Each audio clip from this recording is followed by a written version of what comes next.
Bonjour à toutes et tous, j'espère que vous allez bien.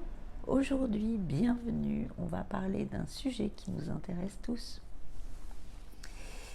où on est toutes et tous un peu concernés. Il s'agit du sucre. Donc voilà, l'idée c'est vraiment de partager avec vous afin de bien comprendre ce que c'est le sucre, pourquoi on en consomme autant et comment faire pour se libérer du sucre. Tenter de s'en libérer en tous les cas. Donc aujourd'hui, voilà, je vais plutôt parler. C'est pas ce que je préfère faire, hein. Mais il me semblait important de partager ces informations avec vous. Surtout que là, c'est un moment de l'année, on est au mois de mai, c'est le printemps, on commence à se projeter dans l'été, à se regarder d'un peu plus près, à s'imaginer en maillot de bain. Et là, on se dit waouh. Et là, souvent, c'est un moment qui est un peu moteur. L'hiver, on peut se cacher derrière des vêtements. Mais le printemps, c'est vrai que c'est une période où on est un peu plus motivé pour moins manger de sucre. Et donc ça, c'est un argument, hein, le fait de vouloir perdre du poids, mais ce n'est pas, à mon avis, pour cette raison qu'il faut avoir envie de se passer du sucre.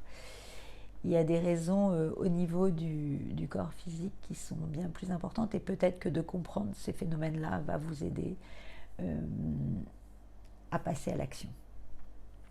Donc j'espère que ça ne va pas être trop rébarbatif comme vidéo. En tous les cas, vous avez toujours la possibilité de l'écouter en accéléré, ce que je fais la majorité du temps. Donc voilà. Donc le sucre, oui, c'est un aliment qu'on mange tous les jours. Et il se trouve souvent dans des aliments où on n'imagine même pas qu'il se trouve. Et l'idée, c'est que vous compreniez ce que c'est que le sucre, à quoi il sert et où il se trouve. Donc le sucre fait partie de la famille des glucides, et il y a différents glucides.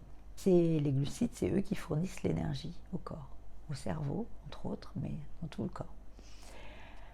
Donc initialement, c'est plutôt bon et c'est nécessaire pour la santé, pour être en bonne santé. La problématique, c'est que, enfin, ce qu'il faut savoir, c'est que tous les glucides ne se valent pas. Ils ne vont pas agir, ils vont agir tous de manière différente. Une petite chose à savoir juste de manière informative, c'est que dans les années 50, on consommait en moyenne par an, par personne, 5 kg de sucre. Aujourd'hui, on en consomme 50 kg, 10 fois plus. C'est énorme. Et notre corps, il n'est pas du tout fait pour assimiler autant de sucre. Et cette explosion, en fait, elle ne vient pas du fait que l'être humain, d'un coup, ait eu envie de manger plus de sucre ou mettre plus de sucre dans son café. C'est que aujourd'hui, l'industrie agroalimentaire met du sucre partout. Dans tous les aliments transformés, il y a du sucre. Donc, il y a différentes sources de glucides. Donc, vous avez les sucres simples, les viennoiseries, les pâtisseries, les sodas, les sirops, la confiture, etc., etc. Vous avez les céréales, donc le blé, l'avoine, le sarrasin, le riz, etc.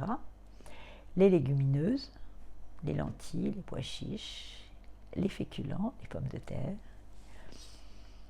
les fruits et les légumes. Donc, les fruits et les légumes, les fruits, on va parler des fruits puisqu'on parle du sucre, donc ça va être plus significatif, vont être riches en glucides, enfin en fructose exactement, mais ils vont être consommés avec les fibres, les minéraux et les vitamines. Ce qu'il faut comprendre, c'est que le contexte dans lequel vous allez manger les glucides va impacter votre corps de manière différente. Donc si vous mangez un fruit entier avec le fructose, les vitamines, les minéraux et les fibres, il ne va pas du tout agir sur le corps de la même façon que si vous mangez une tartine de pain et de confiture de manière isolée. Ou si vous mangez un produit ultra transformé comme un biscuit de supermarché. Donc ce qui va être important de prendre en compte, surtout s'il y a des problèmes de diabète ou de surpoids, ça va être l'index glycémique de l'aliment éviter toutes les céréales et les sucres raffinés qui vont apporter que des calories vides, dans lesquelles il y a zéro nutriment, qui vont augmenter la glycémie, et donc la production d'insuline, favoriser la production et le stockage de graisse dans le corps, et qui vont acidifier l'organisme et donc de l'inflammation. Donc ce qui est important de comprendre aussi, c'est le rapport entre le sucre et le métabolisme du corps. Donc la nutrition, c'est ce qu'on va ingérer, c'est les aliments qu'on va ingérer dans le corps. Le métabolisme, c'est comment le corps va transformer ces aliments. Donc quand tu vas manger des glucides, le corps va les transformer en glucose, et pour gérer ce glucose, c'est le pancréas qui va produire de l'insuline. Mais à force d'avoir des pics de glycémie répétés, le métabolisme s'épuise, ton foie sature et tu stockes, tout simple. C'est toujours la répétition qui va créer la problématique, ce n'est pas les cas isolés. Et donc tu stockes, tu vas être fatigué, tu vas gonfler, tu vas faire de la rétention et tu vas avoir de plus en plus de difficultés à réguler ton poids. Donc c'est là que l'index glycémique va entrer en jeu. Si tu comprends les aliments qui ont un index glycémique plus élevé, tu vas les diminuer et tu vas plutôt opter pour des aliments avec un index glycémique plus bas. L'index glycémique, c'est la capacité d'un aliment à faire monter le taux de sucre dans le sang, donc le glucose. Donc les aliments à index glycémique élevé vont être tous les produits, les sucres blancs, donc le pain blanc, la confiture, les cornflakes, les sodas, les frites, les viennoiseries, etc., etc. L'index glycémique moyen, ça va être toutes les céréales demi-complètes, le pain demi-complet, le pain complet, les légumineuses. Index glycémique bas, ça va être les légumineuses, pois chiches, lentilles, les légumes verts, les pommes, les flocons d'avoine, etc. Ça, ce ne sont que des exemples. Prêtez attention à cet index glycémique. Donc, quelle est la raison pour laquelle on va devenir dépendant au sucre? En fait, la problématique, c'est que le sucre, il est dans tous les aliments transformés. Pain de mie, compote, sauce tomate, céréales, yaourt, etc., etc., etc. Et la problématique, c'est que cette exposition constante au sucre crée une dépendance physiologique et émotionnelle. Et la plus grosse problématique, c'est que ce sont des aliments qu'on donne aux enfants dès tout petits. Donc, dès tout petits, ils sont habitués à cette saveur sucrée. Donc le sucre, il va stimuler la dopamine, qui est le circuit de la récompense. Le corps s'épuise à gérer ses pics de glycémie, le pancréas s'épuise, les surrénales s'épuisent, et on entre dans le cercle vicieux. Et comme je le disais précédemment, ça commence tout petit. Et c'est ça la vraie problématique, parce que le corps est habitué à la saveur sucrée dès le plus jeune âge. Donc les effets cachés du sucre sur le corps, c'est que les sucres raffinés vont apporter zéro nutriment. Mais ils vont demander des minéraux pour être métabolisés. Et donc, comme ça demande des minéraux, ça déminéralise l'organisme, parce que ces minéraux-là, ils ne vont pas servir à autre chose. Donc ça déminéralise l'organisme, ça l'acidifie, ça fait des fermentations dans l'intestin, ça affaiblit l'immunité, etc., etc., etc. Donc les effets qui vont découler de ça, c'est la fatigue chronique, les troubles digestifs, les problèmes de peau, les prises de poids, l'hypoglycémie réactionnelle, l'irritabilité, l'anxiété, les troubles du sommeil, les troubles de l'humeur, etc., etc., etc. Donc, certaines personnes, je ne sais pas si c'est toujours dans l'air du temps, mais il fut un moment où on avait, c'est une fausse bonne idée, de remplacer le sucre par des produits sucrants, en fait. C'est une fausse bonne idée parce que souvent, c'est des produits qui ont des conséquences aussi sur l'organisme. Et en plus, ça ne nous désensibilise pas du tout notre palais à cette saveur sucrée. Et nous, ce qu'on va chercher, c'est vraiment à se déshabituer de cette saveur sucrée. Donc, dans ces produits, il y a le sucre roux parce que souvent, je constate que les gens sont très fiers de dire qu'ils achètent du sucre roux, mais le sucre roux, c'est du sucre blanc caramélisé. Donc, ça n'apporte rien, c'est mort. Enfin, c'est mort, c'est zéro nutriment. Donc oui, ce qu'on cherche, ça va être vraiment de se déshabituer de cette saveur sucrée pour diminuer la dépendance au sucre, en fait, hein, tout simplement, c'est ce qu'on cherche. Donc, quelques conseils naturels pour vous aider à vous sortir de ce cercle infernal qu'est le sucre. Ouais, moi j'aime dire que je ne vais pas être dans les extrêmes, hein. Vraiment, on va faire ce qu'on va pouvoir. Mais l'idée, c'est vraiment, ayez en tête de vous déshabituer de cette saveur sucrée. Moins vous allez en manger, moins vous allez avoir envie d'en manger. Et l'idée, c'est de soutenir le corps dans cette transition-là. Donc, en ce moment, on parle beaucoup de petits déjeuners salés plutôt que sucrés. Après, ça va dépendre de votre typologie. Mais pourquoi pas si vous avez l'appel pour ça. Hein. Donc, ça peut être de l'avocat, des œufs, etc. Donc, supprimer les jus de fruits, hein, vraiment privilégier les fruits entiers pour profiter des fibres, des vitamines et des minéraux qui vont vous aider vraiment à assimiler correctement ce sucre, le fructose des fruits. Manger vraiment dans chaque repas des fruits et des légumes, mais la première chose, ça va être surtout d'éviter tous les produits transformés et vraiment d'avoir des produits bruts et de cuisiner. Hein, c'est vraiment la première chose. Et si vous avez besoin de sucre, si vous voulez par exemple plutôt faire un gâteau à vos enfants, vous allez mettre moins de sucre et vous allez mettre du sucre de qualité, donc des sucres complets comme le Muscovado, le Rapadura ou le sucre de coco qui a un index glycémique plus bas. Le miel sera très intéressant comme sucre, mais à consommer seul, de manière isolée, pas sur une tartine de pain, c'est mieux, et pas chauffer non plus, parce qu'il perd ses vitamines à la chaleur. Voilà quelques petits tips. Après, il y en a d'autres, hein, mais je serai dans le sujet de manière exhaustive.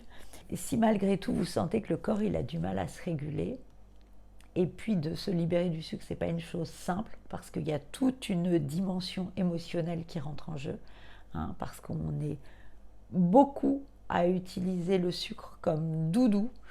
On vient compenser plein de choses, même des choses qui ont tellement difficulté à conscientiser ça.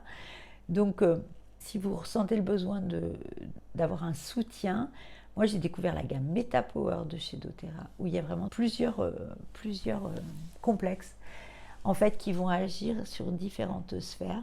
Donc il y a un premier complexe qui va venir soutenir le métabolisme des glucides et éviter ces pics de glycémie, qui va venir stimuler le pancréas, qui va venir épuiser le pancréas, les surrénales, etc. Donc vraiment l'intérêt de stabiliser la glycémie dans le sang. Des gélules aussi de MetaPower qui vont venir éviter les fringales et vont venir vraiment soutenir le métabolisme complet. Et il y a un mélange d'huile essentielle doTERRA aussi, que vous pouvez mettre quelques gouttes dans votre gourde le matin et qui va vraiment venir réduire les envies sucrées. Ces moments de dire « faut que je mange un truc ». Et en général, c'est du sucre. Et qui va venir restaurer l'équilibre dans le corps. Ce qui est intéressant avec la synergie d'huile essentielle MetaPower, c'est qu'elle va venir vraiment agir aussi sur le système émotionnel. Si vous avez écouté d'autres vidéos ou si vous avez assisté à une présentation des huiles doTERRA avec moi ou avec quelqu'un d'autre d'ailleurs, vous savez que ces huiles essentielles particulièrement vibrent très très haut et vont vraiment avoir un impact sur les corps énergétiques, dont le corps émotionnel, très puissante et très importante. Parce que le poids, c'est pas que ce qu'on met dans l'assiette, hein. Ça va être vraiment tout ce qui est bloqué, les émotions, les histoires qu'on se raconte, ou pas d'ailleurs, ou des histoires qui ne nous appartiennent pas. Ce complexe d'huile va vous aider à vous libérer des schémas mentaux qui sont liés au contrôle, à l'image de soi, à la culpabilité et à la punition par le corps. En fait, tout ce qui va venir perturber l'image que vous avez de votre corps. Parce que c'est souvent, peut-être vous faites partie de ces personnes-là qui avaient fait des régimes stricts, donc vous êtes dans le contrôle extrême du corps, et puis une fois que le régime est soi-disant terminé, c'est craquage complet et vous allez dans l'excès opposé. Et l'idée, c'est vraiment de changer d'alimentation de toute manière, que ce soit le sucre ou de rééquilibrer son alimentation en naturopathie, que ce soit pour perdre du poids, pour des raisons physiques ou pour les deux mélangés. Ça va être quelque chose qu'on va mettre en place sur du long terme. Et souvent, on a besoin de soutien parce que c'est très difficile de changer son alimentation. On a beaucoup de mal avec ça. Et souvent, il faut des signaux d'alerte qui vont donner le déclic. Et c'est dommage d'en arriver là. On a souvent l'impression de manger correctement, mais il y a toujours des petites choses qu'on peut modifier, qu'on peut améliorer. Donc le rapport entre l'alimentation et l'émotionnel, il va vraiment être important de prendre cela en compte. Stopper la culpabilité, la dévalorisation, vraiment tout ce cycle épuisant, mais vraiment ramener de l'équilibre, de l'homéostasie dans votre système émotionnel et vous reconnecter à votre corps avec douceur. Et pour cela aussi, vous avez la possibilité de mettre votre corps en mouvement via le yoga, par exemple. Ça va être un moyen très efficace aussi. C'est une petite parenthèse. Vraiment, oui, de transformer ce rapport au poids, mais pas par la force, vraiment par une vraie réconciliation avec soi et des changements tenables sur du long terme. Oui, je tiens à préciser que ce ne sont pas des produits minceurs, c'est vraiment des outils qui vont venir soutenir votre physiologie dans ce processus de changement et d'évolution. Ils vont accompagner votre démarche dans l'idée de vous reprendre en main pour récupérer de l'énergie, perdre du poids, avoir une hygiène de vie plus saine, etc., etc., etc. Donc, si vraiment vous vous sentez concerné, si ce sujet vous parle, vous appelle, vous êtes prêt, vous vous sentez prêt à passer à l'action, je vous laisse mon adresse mail sous cette vidéo. Vous pouvez très bien commencer à mettre en place des règles d'hygiène de vie, j'en parle dans différentes vidéos, etc. Vous pouvez commencer à mettre des choses en place de manière naturelle. Si vous sentez que vous avez besoin de soutien et que vous, notamment dans la sphère émotionnelle, et que vous désirez avoir d'autres informations sur le complexe MetaPower, n'hésitez pas, envoyez-moi un message, mon adresse mail est en dessous et je me ferai un plaisir de vous répondre. On est là le 20 mai, dans une semaine, il y a un programme qui commence. Donc il est encore temps de le rejoindre si vous ressentez l'appel, si vous voulez vous y mettre dès maintenant. Mais j'ai envie de vous dire, vous vous y mettez quand vous voulez, quand vous sentez que vous êtes prêt en fait. C'est vrai que là ça se passe en ce moment parce que c'est la saison qui va bien pour ça. Et c'est le moment où on est le plus motivé, enfin où certaines personnes sont le plus motivées. Mais après c'est des choses à mettre en place tout le long de l'année. Donc quel que soit le moment de l'année, moi je me ferai un plaisir de vous accompagner dans cette démarche. Je vous souhaite une très belle journée. Je vous remercie pour votre écoute. Surtout, n'oubliez pas de liker la vidéo, de laissez-moi des commentaires. J'adore vous lire. Et partagez. Si vous savez qu'il y a des personnes qui sont concernées, qui ont envie de passer à l'action, partagez-leur la vidéo. Et abonnez-vous à la chaîne si ce n'est pas déjà fait. C'est très important pour le référencement, pour que ces outils soient partagés à un plus grand nombre de personnes. Merci pour cela. Ah, et une petite chose que je voulais ajouter, c'est que on me dit souvent que je suis rémunérée pour mes vidéos de YouTube. Donc, je pense que certaines personnes sont rémunérées, en effet, des très très très très gros comptes, mais ce n'est pas mon cas. Tout ça est purement gratuit, donc je n'ai aucune rémunération de YouTube. Donc s'il y a de la publicité, si vous êtes coupé dans les vidéos, je tiens à vous dire que cet argent ne m'est pas destiné. Voilà, sachez-le. Je vous remercie pour votre écoute. À très bientôt, Satnam.